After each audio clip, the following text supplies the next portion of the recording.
Welcome back. In this tutorial, we're going to talk about niche and product selection. So personally, I like to start my product selection on AliExpress, and this is where most of the research is going to happen because this is the wholesale directory that we're going to use to source products. So now, before we get started, I want to talk about the cornerstones of a great niche. So a great niche is defined by three different things. Number one, a great niche needs to, let me quickly pull up a new document here, and I'm gonna write this in this document. So a great niche needs to have three different elements, and that is super important. That's the basis of all niche selection. So number one, a great niche needs to be large in number. So you actually need to have a bunch of people who are interested in this thing, in this topic, or in this category of products. If you have a niche where only two people are interested in those products, then that sucks. That's a bad niche. So a good niche is large in number. Now, number two, it needs to be easy to reach. So your audience, and by the way, niche and audience can be used as synonyms. So whenever I talk about niche, I'm automatically also implying audience. Whenever I'm talking about audience, I'm implying niche. So your audience has to be easy to reach, meaning you have to be able to advertise to these people. They need to be somehow reachable on social media, meaning you want to look for Facebook groups. So sorry, not Facebook groups, I mean Facebook pages where people with this interest hang out, right? Facebook pages, then also influencers on Instagram, YouTube,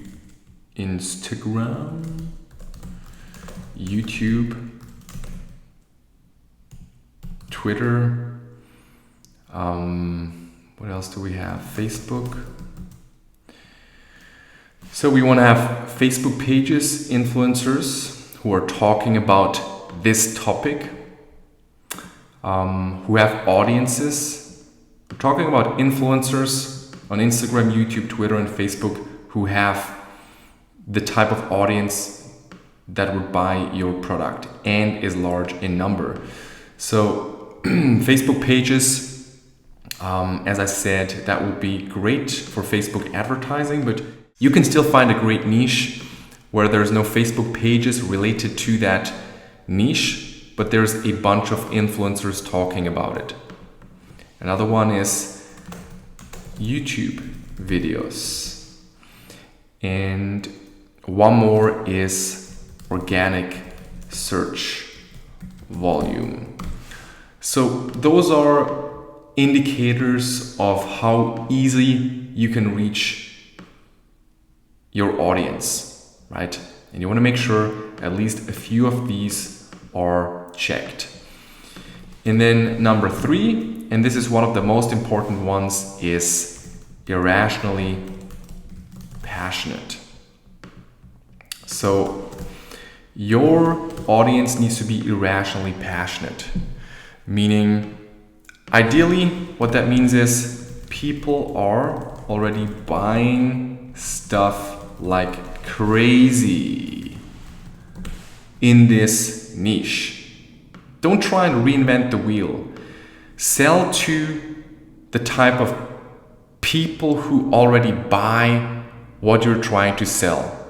One huge secret of advertising and marketing is to sell stuff people want to buy. Don't sell stuff that you want to sell. Sell stuff people want to buy.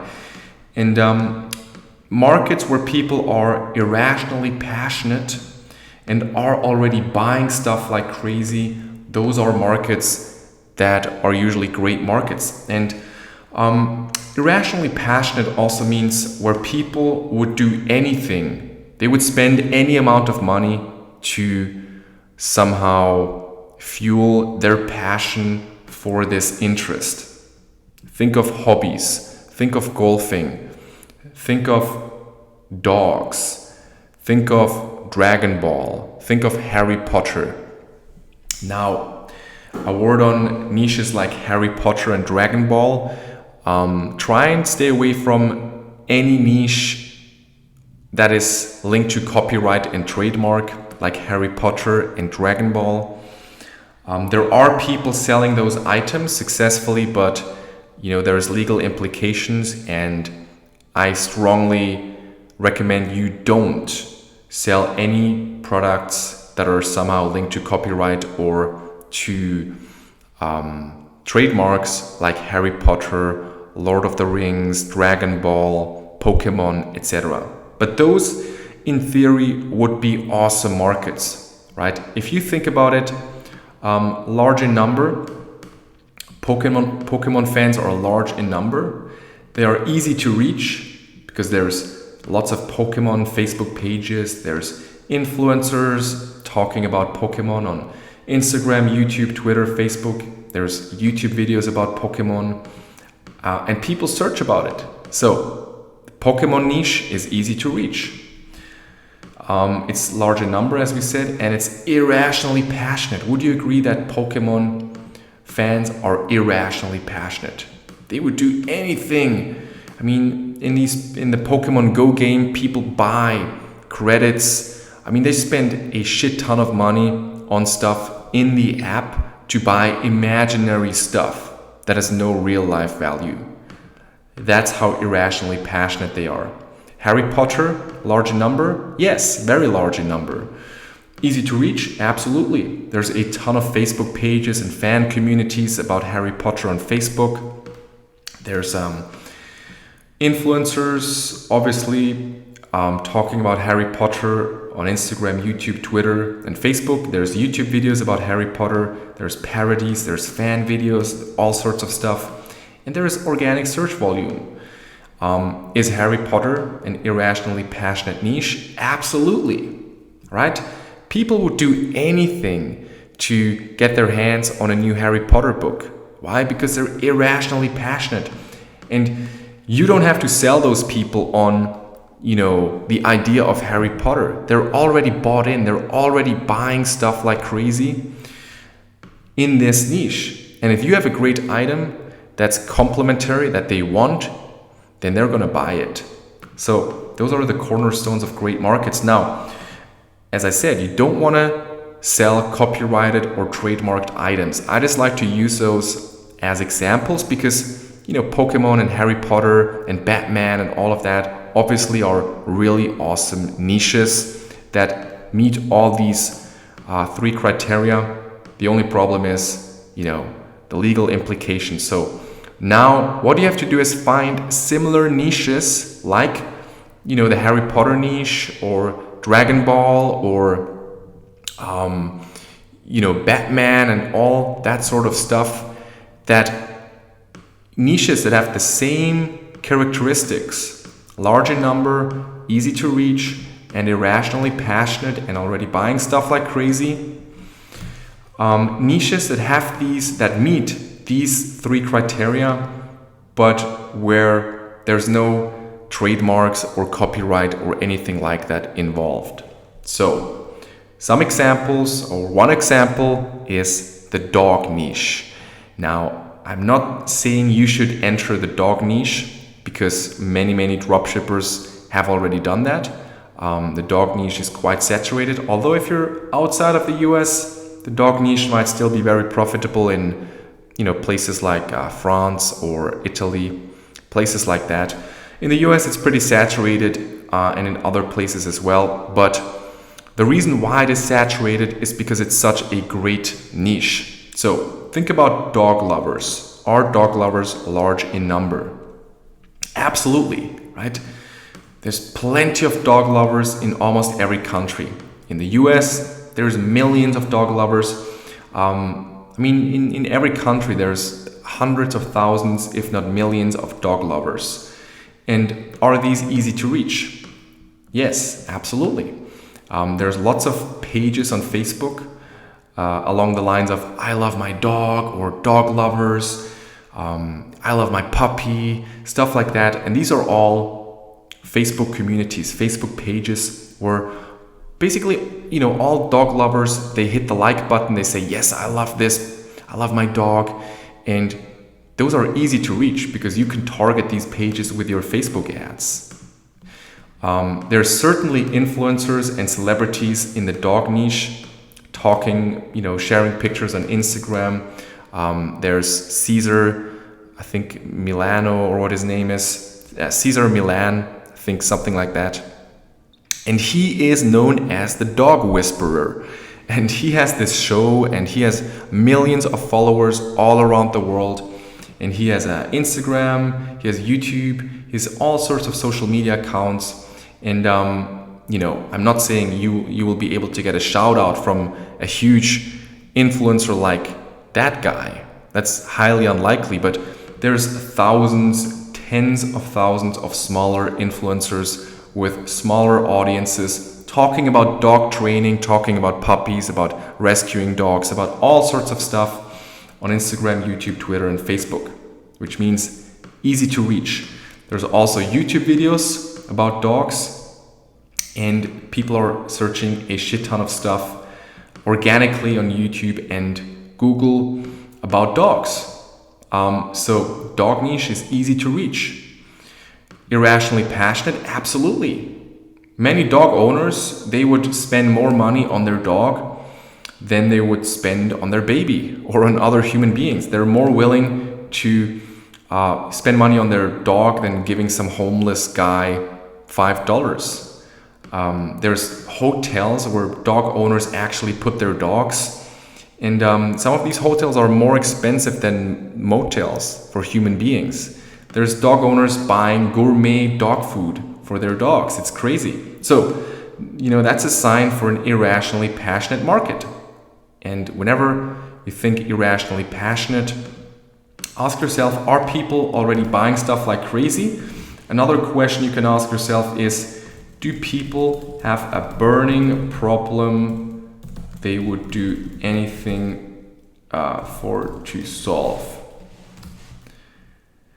So even if people aren't buying like crazy already, it can still be a great niche if people have a burning desire or a burning problem that they would do anything for to get rid of it or to solve it. For example, addiction. Overcoming addiction, overcoming health problems, overcoming diabetes, overcoming, quitting smoking, weight loss. These are all great markets, and it's no secret that these are great markets because people have a burning desire.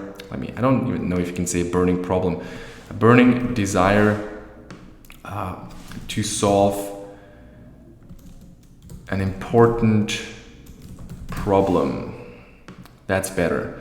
So yeah, the dog niche is great because people are buying stuff already like crazy for their dogs, all sorts of stuff, right? For their puppies, toys, dog houses, dog food, stuff to put their dogs in the car, dog seats, all sorts of stuff. They're buying already. It's already a hot market. Don't try to reinvent or create a new market. Go into already established markets and then find great products on AliExpress and sell it to these niches. Another example would be, for example, motorcycle fans, right? People who like to ride motorcycles. That's kind of a community. That's why Harley Davidson is so big, because people who drive motorcycles, they have a sense of community now. I don't have a motorbike or anything, but I know that. And I have certain students who have been selling items in that niche. So motorcycle fans, are they large in number?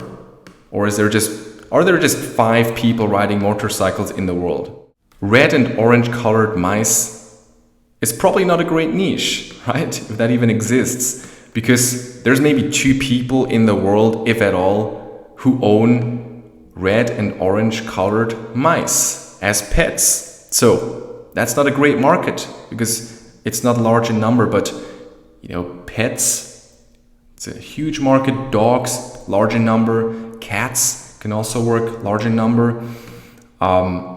Maybe even things like parrots might work, or birds, or fish. Fishing, certain hobbies can be great. For example, tennis or golfing.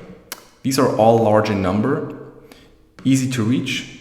There's tennis and golfing communities. There's influencers and celebrities on social media talking about this. There's YouTube videos and organic search, and these are irrationally passionate. They're already buying stuff like crazy in these markets, or they have a burning desire to solve a problem that they have. So think about different niches and always remember these 3 cornerstones of a great niche. That's what you're looking for.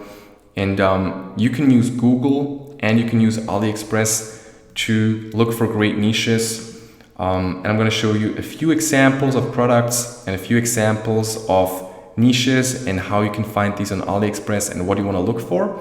But this here is one of the most important parts of this program. And by the way, this applies to anything you do in business. This isn't just dropshipping. If you're doing affiliate marketing, if you're selling your own products, no matter what you're going to do, you want to make sure you find niches and items that you can sell. So general items are usually not that good, right? Recently I had someone on social media asking me, he's selling umbrellas and he's wondering why no one's buying his umbrellas and why he's having a hard time targeting umbrellas. And the reason why is it doesn't meet this criteria. So let's think about the umbrella niche, which isn't a real niche, by the way. Okay, umbrella users are large in number. Okay, that is true. Pretty much anyone needs umbrellas. When it rains, pretty much everyone owns an umbrella. But are umbrella users easy to reach? Absolutely not. There's no I love my umbrella communities on Facebook. There's no passionate fan bases and communities of umbrella users. It just doesn't exist. There's no influencers or YouTubers or celebrities putting out content about umbrellas. At least not that I'm aware of. And there's no helpful YouTube videos and tutorials and stuff like that on umbrellas. And there might be some organic search volume, but that's pretty much the only thing you might have going in this reach category.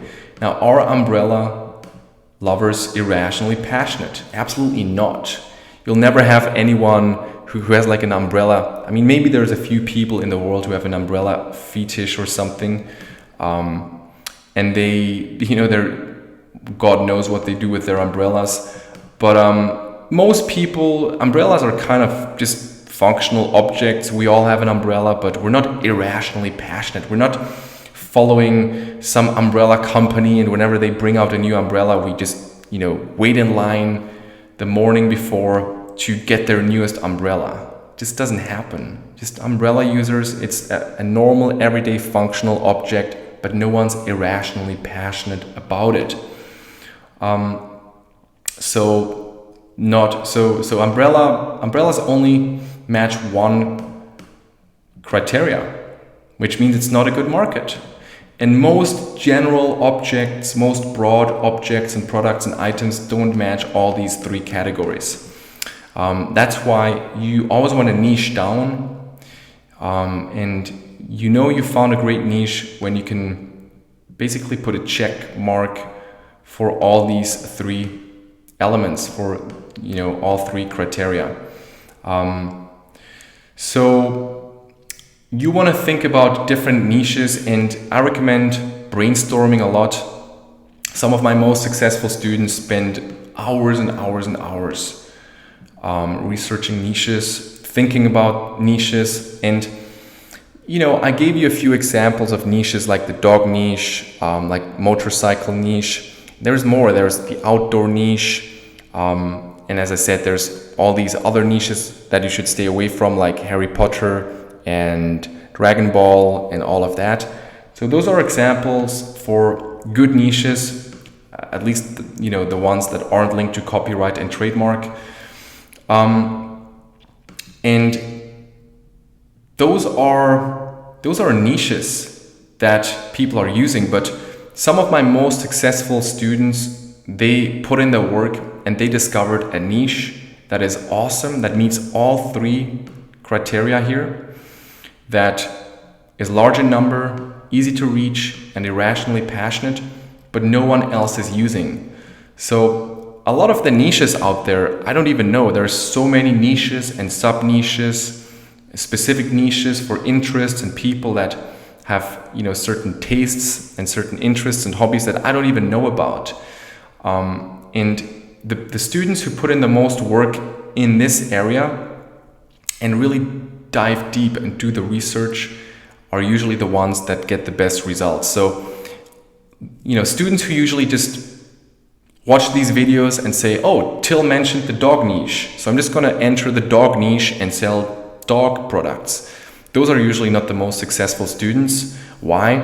Because the more creative you can be, the more research you do on your own, the more time you spend on this, the higher the likelihood is that you'll find a niche that is unserved, that no one else is serving, that is very hot, that meets all these three criteria, but very few people are targeting that niche. Meaning you can enter that niche and you can make a fortune in that niche. And why? Because you discovered it. Because you discovered a underserved hot niche where everyone else is trying to imitate like the dog niche and dropship there. Some people do get successful doing that, but I just want to point out that a lot of my most successful students, they're creative. They really deeply think about this niche and audience selection part before they launch products in the store. There's one interview with Sam in this class, and he spent countless days literally researching 16 hours all day, just researching niches, using Google, using his own knowledge about the world and different niches and audiences that exist, and searching for products on AliExpress. And he eventually found a winning niche, and he went from making almost nothing to making 10K a month. And the reason why is because he was creative. He didn't just choose one of the niches that everyone is targeting, like the dog niche. He put in the work, he put in the extra work, and he got massively rewarded for that. So don't be a sheep, right? It's easy to be a sheep and just follow a proven map, but there is no proven map. That's the problem. So even though I gave you examples like motorcycle industry, dog industry, and and all that stuff, you could just follow that and start a store in those niches, and maybe you'll get results, maybe even great results. But in my experience, if you put in the extra work and do your own research and look for niches, use your own intelligence and creativity. Now that you know these three cornerstones of a great audience and niche, you can go out there and you can quickly test any idea you have, any idea for a niche, any idea for an audience. You can quickly and systematically research it and then check, does it meet all criteria? Is it large in number? Is my idea for a niche easy to reach? And are these people irrationally passionate? So one way to look if there are Facebook pages, large in number, that's usually something you can find out pretty easily. just by using some common sense. For example, the dog niche is large in number. We all know that. Motorcycle fans, large in number. Another way to see if these audiences are large in number is to look at the size of the Facebook pages and audiences that these influencers have. Another way is to look at the search volume related to that niche. You can literally go to Google and type in a keyword like dogs, and you can look at the search volume up here. You can see there's 820 million search results. Now if I enter here parrots, there's 35 million. So we went from 820 million to 35 million. Okay, now there's, let me see, Dragon Ball, again a niche you shouldn't target, 51 million. Now if I enter something else, for example, let me see, let's do some more animals. Let's do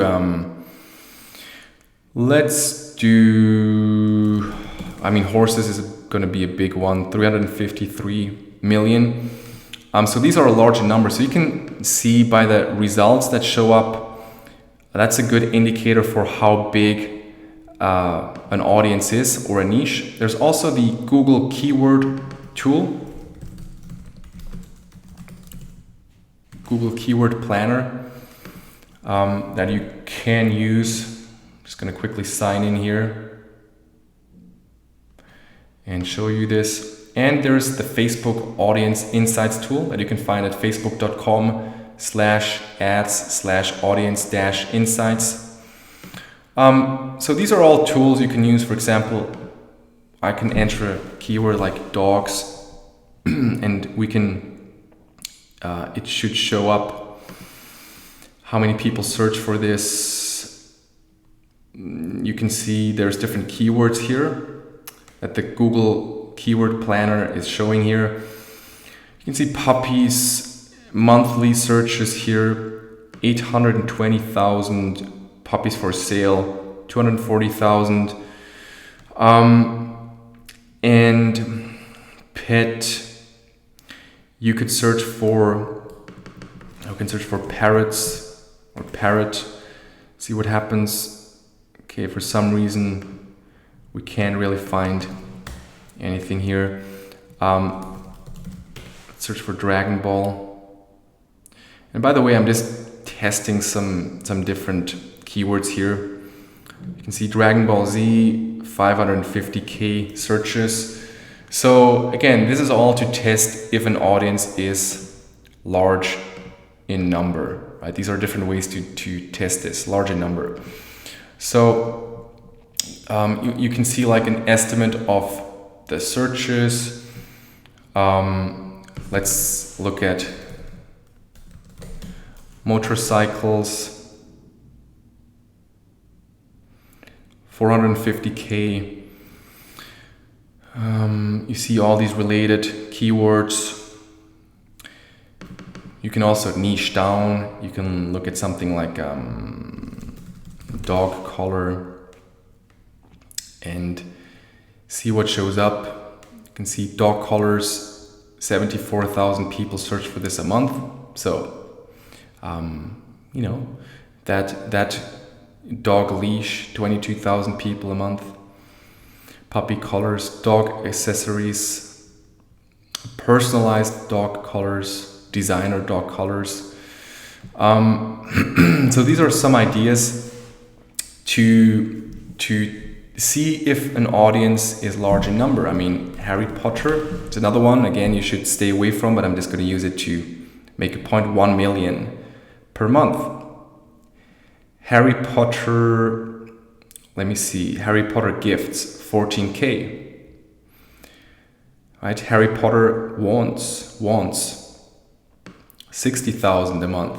People buy this stuff, right? And you can see that the audience for Harry Potter wands is 60k a month. That is pretty large in number. You can also use Google Trends to figure out if an audience or niche is large in number. As a fun test, I mean, let's search for drop shipping, because that's interesting, and you can see the trend over time since this was started. We can do past 5 years, and we can do 2004 until present. And you can see drop shipping was really big in 2004. It dropped a bit, and now it's exploding again. So you can see kind of the general trend, and you can see, you know, how big the interest for something is. You can even see the countries. You can see dropshipping is big in Australia and the US and in Israel. Didn't know that.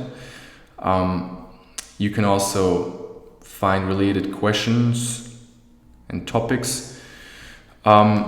Let's enter dog collar, or just dog collar. So you can see dog collar is an increasing search term. So that is cool. More people are looking for it. The United States, the biggest, UK, second biggest. And you can see these countries that are searching for this keyword, which is pretty awesome. You can see related searches: paracord, dog collar, dog shock collar, and yeah, these are all tools that can help you identify niches. When you have an idea for something, you can just enter this here. Another one might be drones, right? Drones could be a good niche. I mean, let's look at drones. Are drone fans and users large in number? Pretty much. Are they easy to reach? I would say so. I haven't double checked, but I think there's probably a ton of communities about drones on Facebook. Lots of Facebook pages about drones and tech stuff related to drones. There's certainly influencers on Instagram, YouTube, Twitter, and Facebook talking about drones. There's whole websites and communities. There's YouTube videos reviewing drones, channels about drones, and people are searching for it organically. Are drone users irrationally passionate? I would say maybe medium, irrationally passionate. People definitely, follow companies like DJI and buy the newest drones that come out. So, there's a huge element of passion involved with drones. People are already buying, drones like crazy right now. And so that might be a great market, right? So maybe not the perfect market, but drones could be an awesome product. Now again, as I said, don't just copy what I'm saying here. Don't be a sheep. Research your own niches, put in the work, do the homework, spend hours and hours and hours researching this stuff, because that's where the highest rewards are made. That's where you get the highest rewards. I see this consistently in my students. There's always the ones that just want to copy something and have a perfect roadmap. Those students usually get mildly successful or they fail. And the ones who put in the extra work and use some creativity and intelligence and research to, research different niches and products and then test these different niches and products those are the ones that you hear of making, 10K a month, 28K a month, 25K a month and stuff like that. So it's worth putting in the work. So drones, you can see the trend for drones. Drones weren't really big back here in 2004, 2007. I guess drones were mainly like, military weapons. And then the consumer market for drones started, and it's been increasing ever since with different spikes. You can see, for example, in Spain, people are really interested in drones. I didn't know that. So maybe if you speak Spanish, starting a dropshipping store selling dropshipping drones from China to Spain might be a great idea. Australia, the United States is on place number 5. I didn't know this, right? So Google Trends gives you this information. Other searches: best drones for sale, DJI drones, that's what I mentioned. So yeah, So drones, let's stay with this market for a moment. I'm going to use the keyword planner. I'm going to insert drones here, and we're going to see what's going to happen. So drones, see, drone, 550,000 people a month are searching for drones. In quadcopter, drones for sale, there's all these related searches, drones with camera, best drones, camera drone, parrot drone, flying drones. So definitely large in number, so meets this criteria. And we can also check with the Facebook Insights tool. So here you select the country. I would just start with the United States because that's the biggest market. And then enter drone or drones. Let me see. Okay, there's something called drone music. Drone. Drones for you. That's a company selling drones, I guess. Drones. The drones, that's probably a band. So I'm gonna go with drones for you because I'm guessing that's a drone company.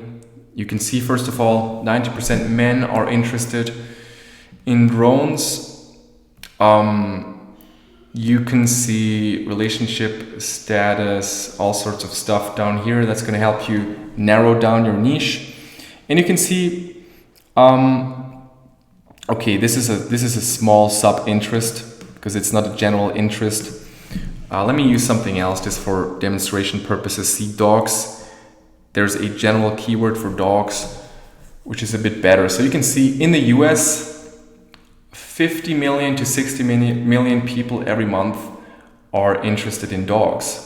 So very, very large in number, which is awesome.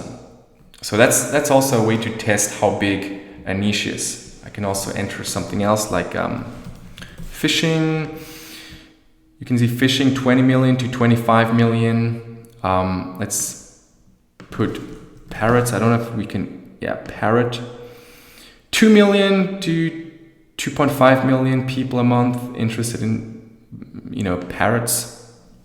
So this is another way to test how big a niche and an audience is. So use the Facebook Audience Insight tool, the Google Keyword Planner, and use Google Trends to determine if your niche is large in number and to find out if you can easily reach these audiences. Also use Google and use Facebook to research it. For example, for dogs, the dog, people who like dogs are easy to reach. And you can actually, in the Audience Insights tool, you can click on the Page Likes tab over here. And then you'll find all these different communities, which are Facebook pages related to dogs. Dog bless you, I love my pit bull. Oh my God, I love dogs. Nationwide pet, I heart dogs. The animal rescue site, pit bulls and Rottweilers. Right? These are all family pet. These are all specific communities where people hang out who love dogs. So dog market, easy to reach. There's Facebook pages. There's also influencers. The great way to find out if there's influencers is to use YouTube. So I'm just going to go to YouTube real quick and let's see what we can find here. So I'm here on YouTube and I'm going to look for dog training, for example. So you can see we have Zach George Dog Training. He has 600,000 followers. Now, if you would get a shout out from this guy for your dropshipping store, that's a lot of reach, 600K people. Now we have here one called Paused Channel, and on the first page you'll find the big ones. But you don't need necessarily the biggest ones to get great results. This one is 118,000 subscribers. And, oftentimes these have also Instagram and accounts and Facebook accounts. You can see this guy here, Zach, he also has a Facebook page and he has a Twitter page. So, and these pages might also have a lot of subscribers, right? You can see here, this guy has 140,000 likes. So you could get a shout out from him on Facebook or on YouTube. That's just one example, right? You can do the same with drones, looking for drones. And by the way, just to make a point, Today's video is sponsored by BarkBox. See, this guy is actually already in the intro. He's saying this video is sponsored by. This guy is already doing endorsements for money. So dog training. Let's look if we find some more influencers. So this is Zach. Dog training by K9. This might be a company, but 140,000. Bulletproof pit bulls, 66K. You know, these might be just normal people owning these YouTube channels. Normal people interested in making some money, right? I mean, let's look at this video. So this is if you were to sell pit bull products. See, this is just some guy. I mean, he's not just some guy. I'm sure he's a cool guy. I have no idea who this guy is, but you can see this is not like a super professional, crazy company. It's kind of an amateurish video. He's probably just giving tutorials and giving tips. And then he has 66,000 pit bull lovers on his channel. And this guy probably, you know, I don't know anything about this guy. Maybe he has his own company, maybe not. Maybe he works in a job. But it might be that this guy is interested in monetizing his channel, making some more money by shouting out your product in a video. And then you can reach 66,000 pit bull lovers. So if you have a pit bull product, that is awesome because it means the pit bull niche is easy to reach because there's influencers and celebrities talking about it. You can also see up here on YouTube, you know, there's an Instagram account here. So you can actually click on this account and you can see this guy has 5,000 followers. Now, that's not a huge Instagram following, but you know, he's getting quite a few likes, 250, 220 likes. So maybe you can get a really cheap shout out from this guy and reach pit bull lovers, very targeted. Obviously, getting a YouTube shout out would be more, you know, make more of a difference probably. And you can see there's a ton of people. Robert here. And you can search for different keywords. There's Fred Hassan, or don't know how to pronounce his name. There's an opportunity to embark. So he is a dog trainer. He has 33,000 followers, and you can find his in Pinterest. You can also get a shout out on Pinterest, but also he has a Facebook page here, and he has 50,000 likes. So you might also be able to get a shout out from him. So you can see that's how you determine if an audience or a niche is easy to reach. You look for influencers. You can also use Google.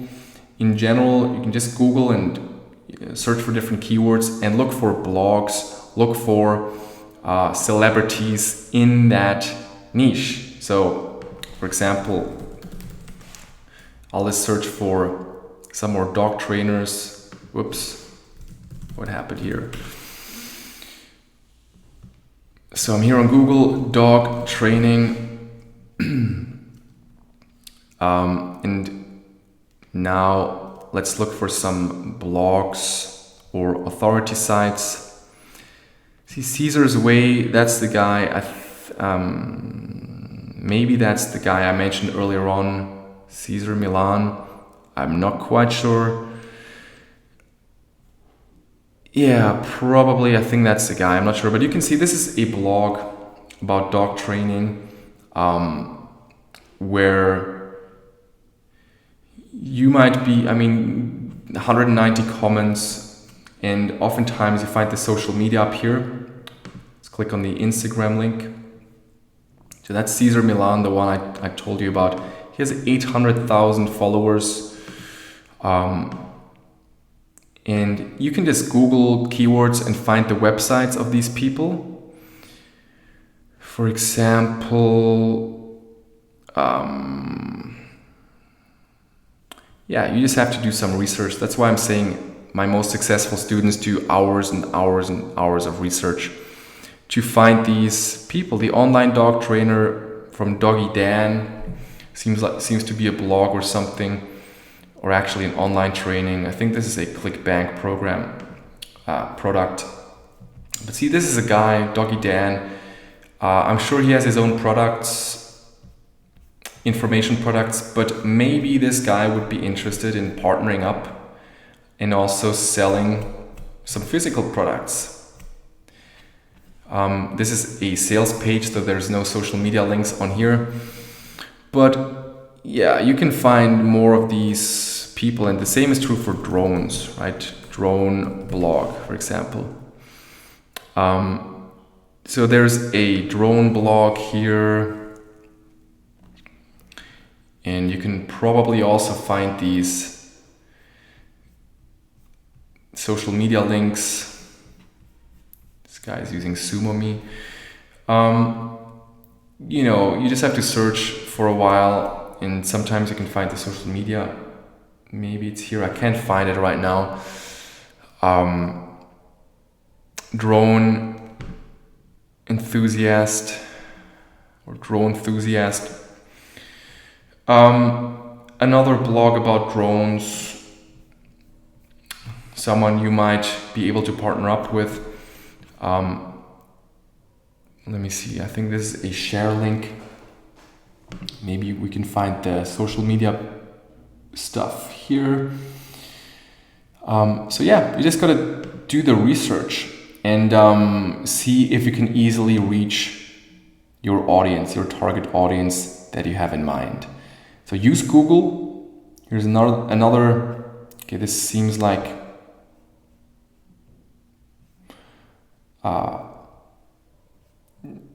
more advanced type drone blog. You can see there's Twitter and Facebook up here. If I click on Facebook, okay, this guy has a very small following, so that's not going to work. But you get the general idea. You want to use Google to search for blogs, and then on the official websites and blogs, you find Instagram, Pinterest, YouTube, and all those links, and you check out how big are the followings of those people. That way you can determine, is a niche easy to reach or an audience? And you can do the same on YouTube. Search for, just search for keywords like dogs, drones, whatever. And you can pay these people money to do a shout out for you, right? And a lot of these people are looking for monetization. As I said, these are some of the biggest ones. So you have to search for some pages deep to find smaller. See, drones and sneakers. Okay, this guy has 500 followers. That's probably too small. But you get the idea. Here's a one with 33K. This looks like some Portuguese drone channel. And you can find these people and then find their social media profiles from YouTube, and that way you can check out how big how big their followings are. So use all these tools, Google, YouTube. You can also try Pinterest, use Google Trends, use the keyword planner, Facebook Audience Insights to determine if an audience is large in number and if it's easy to reach. And regarding if it's irrationally passionate, that is a bit harder to determine. You need to do a bit more deep research on that. But usually, if this and this is the case, it's also going to be irrationally passionate, right? Usually there's only influencers and celebrities in markets that are irrationally passionate. And there's only Facebook pages related to topics and interests that are irrationally passionate, where people are irrationally passionate. So usually, if this in this one is the case, this one here is usually also the case. But you can also look at the engagement. You can look how engaged are people in this community. Look at the comments. Look at these Facebook pages. Look how many shares and likes and comments people are making, and that's a good indicator for how irrationally passionate these markets are. You can also Google the estimate for how big the market is in terms of how much products people buy in that market. You can also use Google for that. And then finally, of course, you want to do the research on AliExpress. So for example, if I want to look for, let's say I want to look for drones to sell. Right? Let's say drones is a pretty, decent niche. I would search for drones, and then one of the most important buttons on AliExpress is the order button here, because this is going to sort the products here by order quantity. And you can see Pocket Drone here has 5,000 orders, more than all the others, and almost 4,000 reviews. So that means this is a hot item on AliExpress. Right? It doesn't mean it's the hottest drone in the world, but it's certainly one of the hottest drones on AliExpress, and that is an indicator for a hot product. So whenever you're on AliExpress, make sure you look at order quantity, because these are proven products. So once you've found a niche that meets the criteria, these 3 criteria here, large in number, easy to reach, and irrationally passionate, then you start researching products on AliExpress and you sort by order quantity, because that way you'll find the hottest and the best products in that niche. You can see, so if I were selling a drone, I would probably be trying the Pocket Drone, or maybe this one here. This one is more like a small drone. This one is more like a real drone, like a big drone with a remote and everything. So yeah, this one has a lot of good ratings. Here's another Pocket Drone, as it seems. This one looks pretty solid too, right? This one kind of looks a bit like the DJI Phantom remotely. Has a nice remote, so this will have a high perceived value. And I would always opt in for one of these drones or one of these products with a high order quantity, because that means people are buying it already. Never try and just reinvent the wheel, okay? Now you can search for audiences, and you should be creative, but when it comes to product selection, once you have a niche, start with the highest selling products first, and then test different products in that niche, but don't start with the lowest selling product. Personally, I'm a fan of picking, sorting by order quantity. Now, let's say for cats, let's say the cat market. Again, if I just enter cats here, I get all sorts of products here, but some of these don't have that many orders necessarily. See, this one here has 250 orders, and I want to see which ones are the hottest products, the best sellers, because those are likely to sell best on my store. You can see this one here this earring has 24,000 sales. This sticker here has 14,000 sales. So these might work great for influencer marketing and free plus shipping, because they're pretty cheap, 90 cents. 20 cents. Then there's, cat phone covers. There's cat earrings, which are 16 cents, and 13,000 orders. So, those are great signs. This cat laser point toy has sold 8,000 times. That might be a hot product. So don't just look at the best match, because those might not be the hottest products, as you can see. like this cat collar, you know, looks decent, but it sold a lot less than the other products. So I'm always looking for the best sellers because those are proven.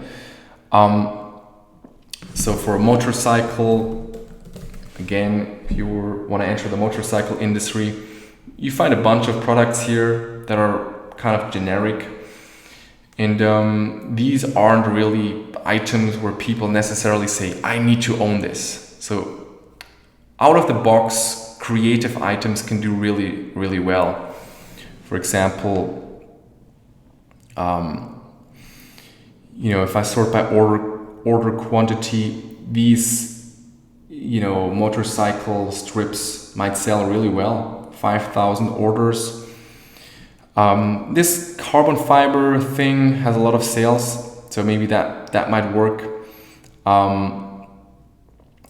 There's, you know, this thing here, there's gloves that tend to do well. So there's stickers here, right? Harley Davidson stickers. Now, I would stay away from these because these might be linked to copyright and trademark again. So always keep this in mind. Yeah, but you get the idea. If I look for fishing, for example, again, I can sort by, I think here I need to pick a category because there's so many. So fishing lures, I'll sort by order quantity. And again, you can see the top selling products in these niches. So that's how you go about selecting a niche and selecting a product. And once you selected a product, I'm just going to give you quick advice on how to do some quality control. So you can see here, again, drones. I just searched for drones, and these drones, this drone is just 160 orders. This one here just has 129. So these might sell good, but again, remember this button, order quantity. So maybe I would want to sell, yeah, this pocket drone because it's a winner. So now to do some quality control, you can actually go to the reviews, here to the feedback, and you can look at all the reviews here. These are all the 5-star reviews, and you can see what people say about it, and you can see where they come from. You can see, you know, these are from Russia. Smart drones, small, came within a month, came in 20 days. You can check the delivery time. The child really loves it. That's an indicator that kids, it's more like a toy than a real drone.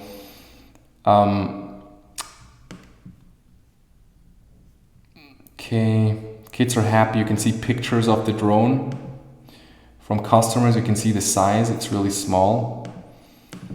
You can see what it looks like, and you can see the rating and reviews. And you can see in France, someone bought this very stable drone.